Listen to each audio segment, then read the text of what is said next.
The scent of salt water always reminded Ethan Rivers of his father. Every weekend, he would drive down to the Cape Meridian Marina, where his father's prized wooden sailboat, the Mariner's Pride, rested like a sleeping relic of the past. The boat wasn't just a vessel, it was a memory carved in oak and varnish, a piece of family history that had weathered storms far harsher than the sea could throw. Ethan, a disciplined and quietly confident man in his early 30s, took care of it with military precision. His job in the U.S. Coast Guard had taught him that respect for the ocean and its tools was non-negotiable. Every nut, rope, and line was double-checked, every surface gleamed under his hand. To him, the Mariner's Pride was more than his father's legacy, it was sacred ground. But peace, like calm seas, never lasted long at the marina. 6 months earlier, a new resident had moved into the waterside complex, a woman named Karen Linton. She was the kind of neighbor whose complaints arrived before she did. From the moment she unpacked, the entire dock buzzed with tension. She hated the seagulls, the sound of engines, even the reflection of boats in the water. At first, Ethan brushed off her remarks. He believed in giving people space to adjust. But Karen didn't want peace, she wanted control. She complained about Ethan's maintenance schedule, claiming the chemical smells bothered her. She accused him of scaring away ducks. Once, when Ethan's son accidentally tossed a small stone into the water, Karen yelled that she'd call the Homeowners Association for environmental damage. The final straw came on a windy Saturday morning. Ethan walked down the dock, toolbox in hand, ready to tighten the lines before a mild storm rolled in. But something was off. The Mariner's Pride wasn't resting where he had left it, it was drifting several feet away, bumping violently against the wooden piling. Heart pounding, he sprinted forward and jumped aboard, pulling at the ropes. They weren't cut, they'd been untied. Deliberately. His trained eye caught the pattern of loosened knots and the telltale signs of tampering. Then he looked up, and there she was. Karen, standing on her balcony, arms folded, lips curling into a satisfied smile. The realization hit Ethan like a wave. She had done this. Out of spite, out of arrogance, he didn't know yet. But one thing was certain. Karen had just crossed a line she would regret for the rest of her life. Ethan spent the rest of that Saturday night replaying the scene in his mind. He had tried to stay calm, but the anger simmered beneath his measured exterior. The Mariner's Pride wasn't just wood and nails, it was his father's legacy, a symbol of hard work, memories, and quiet pride. Whoever had tampered with it had shown not just carelessness, but malice. He started by documenting everything. The dock planks bore faint scuff marks, suggesting someone had approached under cover of darkness. The ropes were tight again, but the loosened pattern was still visible to someone trained to spot it.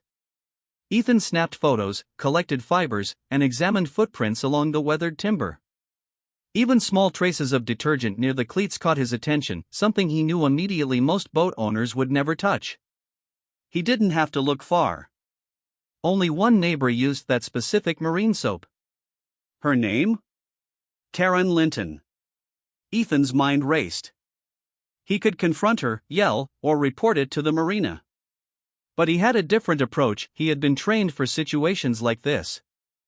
As a Coast Guard petty officer, he knew how to gather evidence, document violations, and involve the proper authorities without creating unnecessary confrontation. The law wasn't just a set of rules, it was a tool for protecting people and property, and he intended to use it. That evening, he filed a detailed report with the Marina Security Office. The manager, a middle-aged man named Harris, looked skeptical. "We don't have cameras along that section," he said, brushing off Ethan's insistence. "Might have been an accident." Ethan nodded politely, but privately, he knew better. Accidents didn't leave patterns, footprints, or detergent traces near cleats. Accidents didn't leave smug neighbors on their balconies grinning like predators. That night, armed with a UV flashlight, his camera, and a calm determination, Ethan returned to the dock. He documented every scuff, every fiber, and every footprint. The evidence told a story. Someone had planned this, carefully approached the boat under cover of night, loosened the lines, and walked away as if nothing had happened. By morning, Ethan had compiled a solid case. He sent the files to his superiors at the Coast Guard's local office under the category of maritime property tampering. Federal jurisdiction could apply, and that meant serious consequences. Karen's casual arrogance wouldn't protect her here.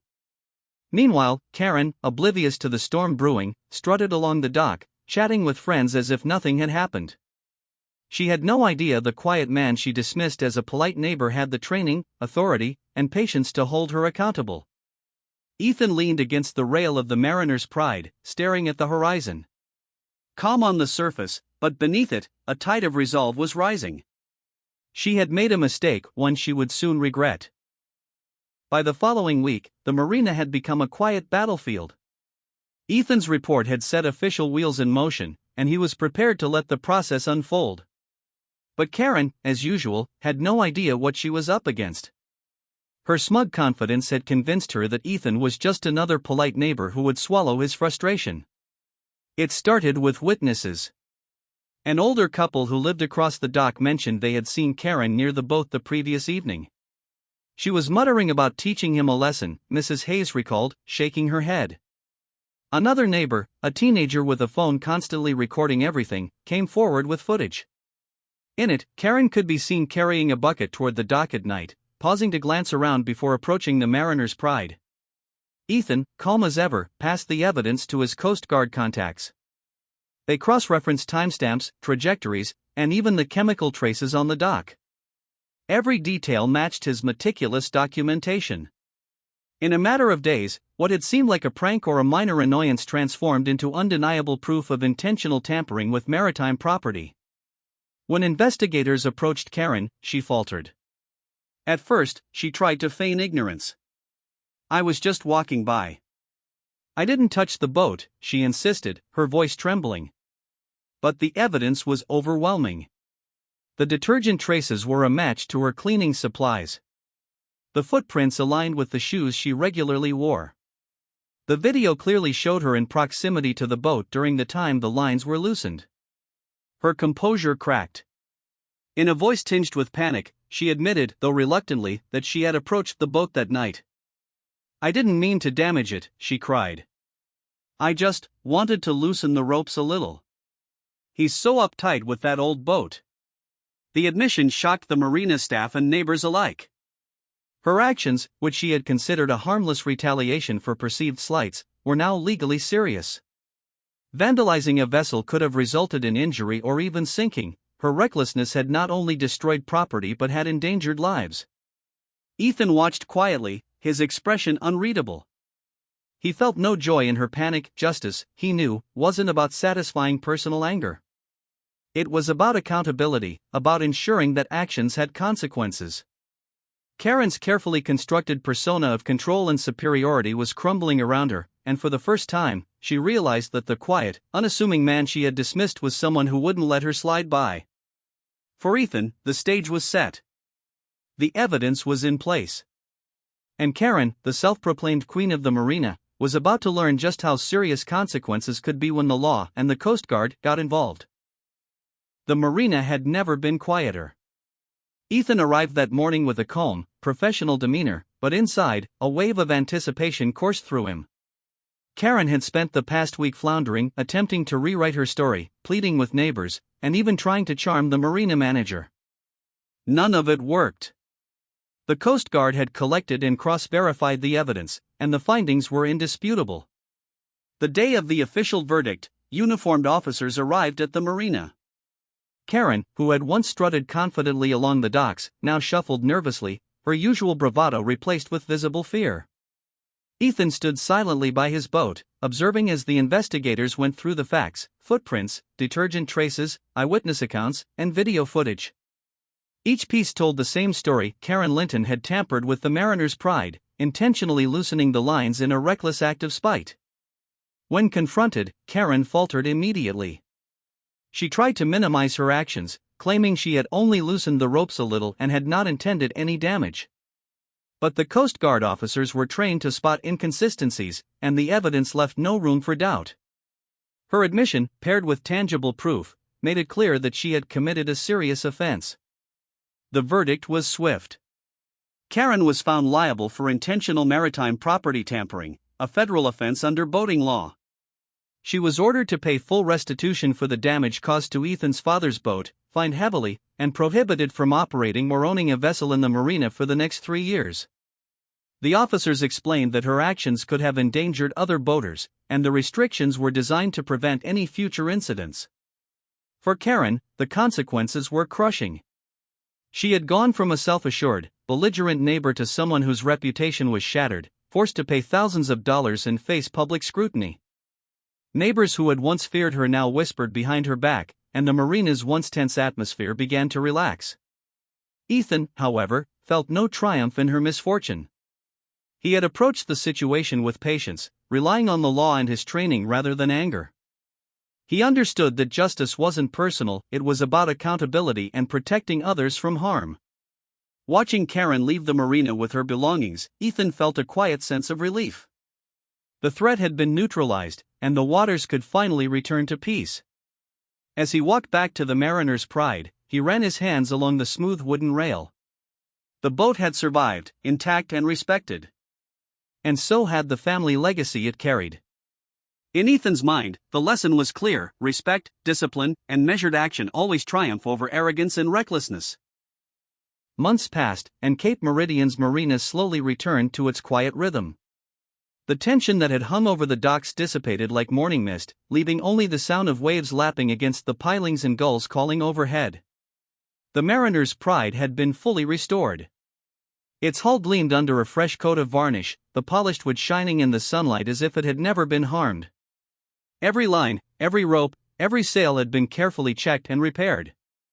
Ethan spent countless hours sanding, painting, and polishing the boat, his hands moving with the precision of someone who knew the value of patience and care. As he worked, he often thought of his father, how proud he would have been to see the boat sail once again, safe and untarnished. Restoring the vessel had been about more than property, it had been about preserving a legacy, a tangible connection to the man who had taught him to respect the sea. Karen Linton, meanwhile, had moved out quietly one night, leaving behind unpaid dues and a trail of angry notes and complaints. The marina's community finally breathed freely, relieved to be free of her constant interference. Where she had once ruled with intimidation and arrogance, her absence was a relief. The docks felt lighter, the sun brighter, and the water calmer. Ethan, however, didn't linger on revenge. His satisfaction came from the quiet triumph of order over chaos. Justice, he knew, had been served not through confrontation, but through patience, evidence, and authority. His Coast Guard training had guided him, his respect for the law had shaped his actions, and the outcome had reinforced a truth he had long understood: the sea, like life, demanded respect, discipline, and integrity. On a clear Sunday morning, Ethan set sail alone for the first time since the incident. The water shimmered under the rising sun, and the wind filled the sails with a gentle push. He glanced toward Karen's empty dock slip and shook his head, not with anger, but with quiet resolve. She had learned her lesson, one that could not be undone. As the Mariner's Pride glided across the horizon, Ethan felt a deep sense of peace. The boat, the marina, and his father's memory had all survived. The legacy of respect and dedication, tested by malice and adversity, had endured. He leaned back against the rail, feeling the familiar sway of the vessel beneath him, and allowed himself a small, contented smile. The waters were calm, the skies open, and the future, like the boat cutting through the waves, stretched wide and free. Justice had been served, the legacy preserved, and life, for now, sailed on steady, unbroken, and serene.